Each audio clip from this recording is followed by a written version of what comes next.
Mesdames et messieurs, bonjour et bienvenue pour cette nouvelle édition de Midi au Caire pour ce dimanche, le 6 juin 2021. On commence tout de suite avec cette information. Le président Abdel Fattah el-Sisi s'est rendu sur le chantier du projet de rénovation et d'entretien global de l'autoroute périphérique encerclant le Grand Caire. L'autoroute qui s'étend sur 106 km, le projet de la rénovation doit faire élargir l'autoroute à 8 voies de circulation tout en développant ses divers accès et sorties. Au cours de l'inspection, le président el-Sisi a discuté avec des responsables sur le chantier afin de s'informer sur le niveau des services qui seront présentés sur cette route ainsi que sur les travaux accomplis afin d'accroître la capacité routière. Le président el-Sisi a également visité le chantier des projets routiers dans la région encerclant le quartier d'Al-Asmarat qui doivent relier les routes dans cette région à l'axe d'Al-Shahid et à l'axe de Shinzo Abe.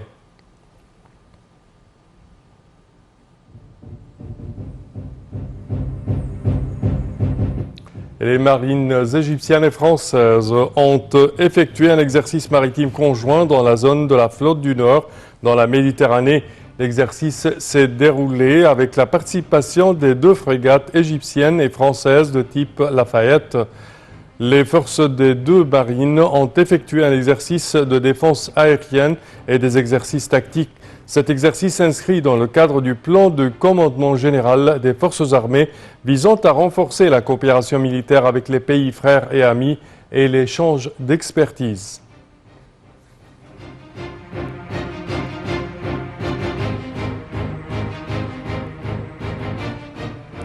Et le Premier ministre, Dr Moustapha Madbouli, a indiqué que la nouvelle capitale administrative constitue le projet de l'avenir sur lequel dépend l'État pour annoncer la naissance de la Deuxième République.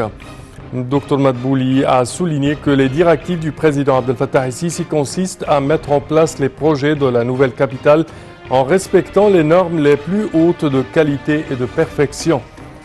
Lors d'une visite à la nouvelle capitale administrative pour suivre les travaux en cours, Dr Madbouli s'est réuni avec le ministre du Logement et des agglomérations urbaines ainsi qu'avec les responsables de l'entreprise chinoise chargée de la construction de tours dans le quartier des affaires.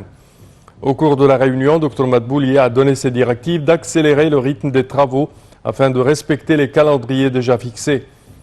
D'autre part, le Premier ministre s'est rendu sur le chantier du projet de la tour iconique qui serait la plus haute tour en Afrique avec 400 mètres de hauteur. Dr Madbouli a également suivi le projet du quartier des affaires pour le fonctionnement des gratte-ciel et des villes intelligentes.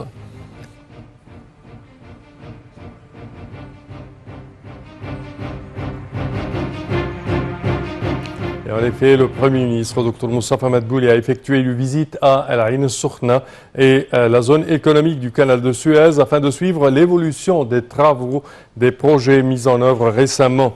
Dr Madbouli a affirmé que la zone économique est l'un des projets nationaux les plus importants actuellement en Égypte, auquel le président el-Sisi accorde une grande importance. Et pour plus de détails, voici un compte rendu signé Marwa Arafai à Echel.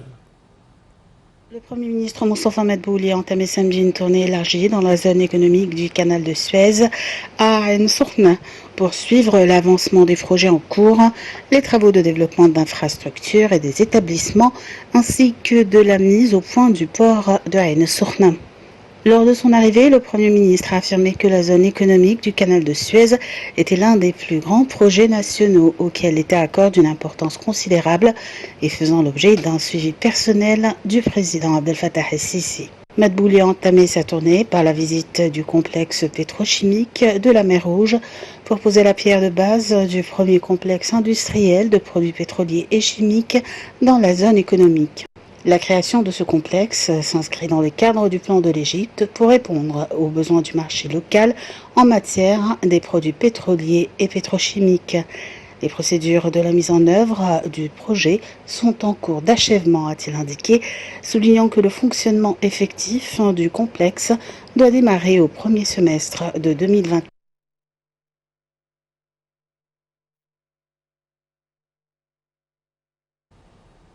Et pour mieux aborder ce sujet, mesdames et messieurs, nous avons le plaisir d'accueillir au bout du fil Dr Passant Fahmy, qui est experte en économie et ancienne membre du Parlement égyptien. Bonjour, Dr Passant. Bonjour, monsieur.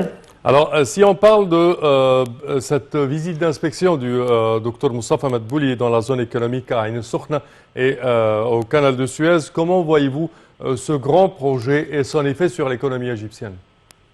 Honnêtement, cette région, à mon avis personnel, c'est une région très importante, non seulement sur le niveau local, mais international. Regardez la géographie, c'est au centre du monde.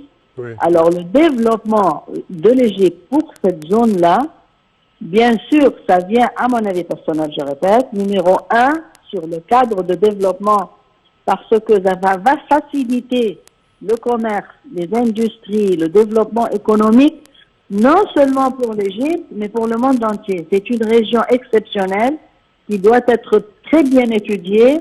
Les projets doivent être mis en place, pas pour servir l'Égypte, mais pour servir le commerce international, le développement de l'économie internationale. C'est une région centrale dans le monde. Elle peut participer dans la coopération entre l'Europe, l'Afrique, les États-Unis, l'Afrique, et l'Est et l'Afrique, etc. Alors, nous devons vraiment donner beaucoup d'attention à cette région pour que ça se développe d'une façon internationale. C'est-à-dire, les services doivent être des services exceptionnels qui servent le monde entier et bien sûr pour le bien de l'Égypte. Oui, c'est-à-dire, si l'Égypte devient, dans cette zone-là, centre du monde, centre d'attraction de toutes les activités économiques internationales, honnêtement, ça peut nous donner une grande, comme on appelle, le pouce vers le futur.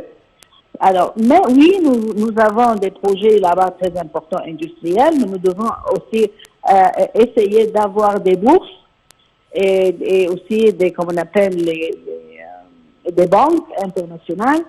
Et nous devons avoir des services de transit très bien avancés et tout ce qu'il y a à faire, à développer et à pousser l'économie internationale et le commerce international d'une façon professionnelle. Et à la fin de la journée, l'Égypte sera le gagnant-gagnant. Alors oui, c'est une zone très importante, exceptionnelle, je répète. Même les lois qui doivent être appliquées là-bas doivent être différentes. Ça doit faciliter le commerce, l'industrie et le développement économique mondial. Et bien sûr, les résultats seront toujours pour le bien de l'Égypte. Alors, Monsieur le Premier ministre, dans cette visite, a mentionné plusieurs sujets et plusieurs projets, mais nous devons avancer un peu plus vite dans cette région parce que le monde souffre assez de ce qui s'est passé, de répercussions de Corona. Oui, alors, nous devons avancer un peu plus vite parce que, je répète, c'est une région exceptionnelle géographiquement dans le monde entier. Oui, on parle de centres logistiques, on parle de plusieurs entreprises internationales qui vont fabriquer leurs produits ou les assembler dans cette région. Et on parle également de sa position stratégique au milieu du monde entier.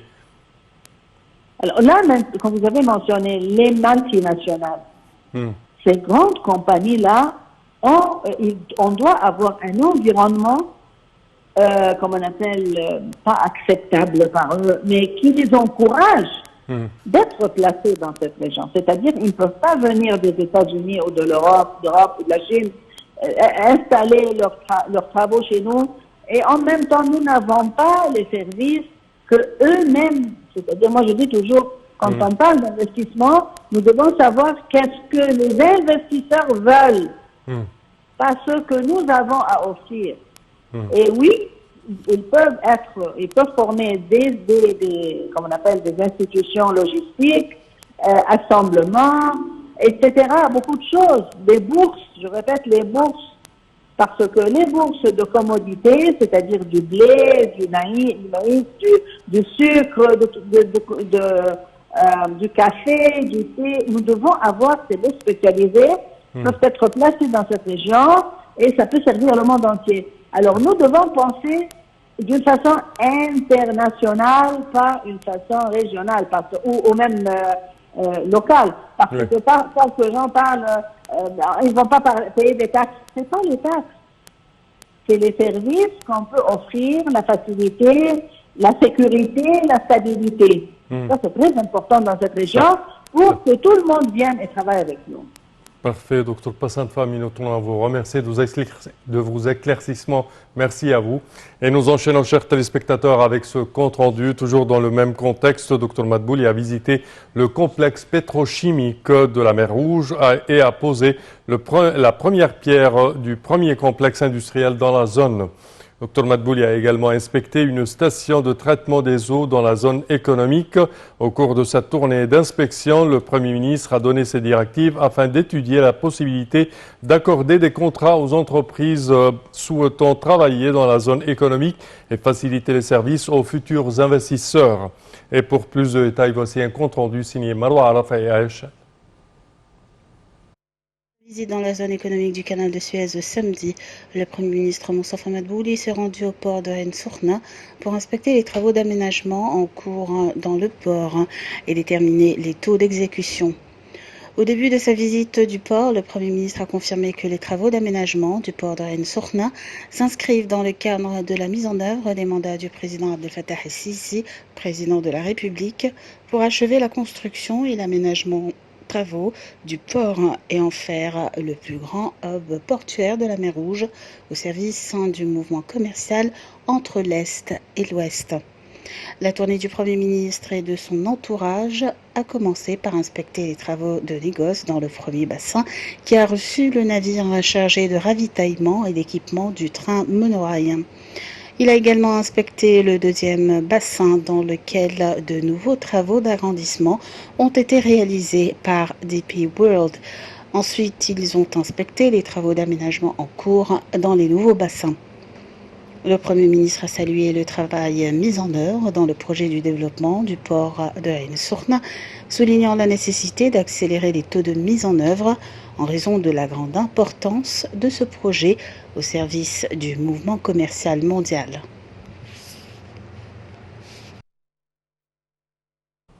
Et conformément aux directives du président de la République, Abdel Fattah el-Sisi, du matériel et des équipes techniques ont traversé le point de passage de Rafah vers la bande de Gaza, un premier pas vers le début de la reconstruction du territoire palestinien.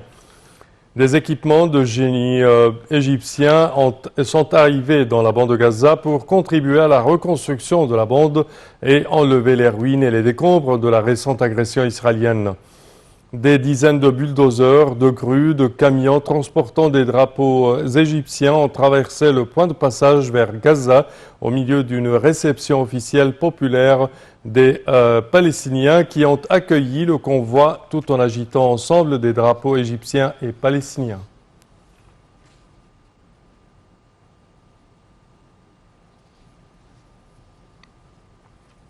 Le ministère de la Santé a annoncé que 799 personnes rétablies du coronavirus avaient quitté les hôpitaux de confinement après avoir reçu les soins médicaux nécessaires, portant le nombre total de cas guéris du Covid-19 à 195 072 cas. Le ministère de la Santé a toutefois déclaré avoir détecté 821 nouvelles infections au coronavirus et 41 décès. L'Égypte a recensé jusqu'à présent un total de 266 350 cas de contamination au coronavirus, dont 15 268 cas décédés.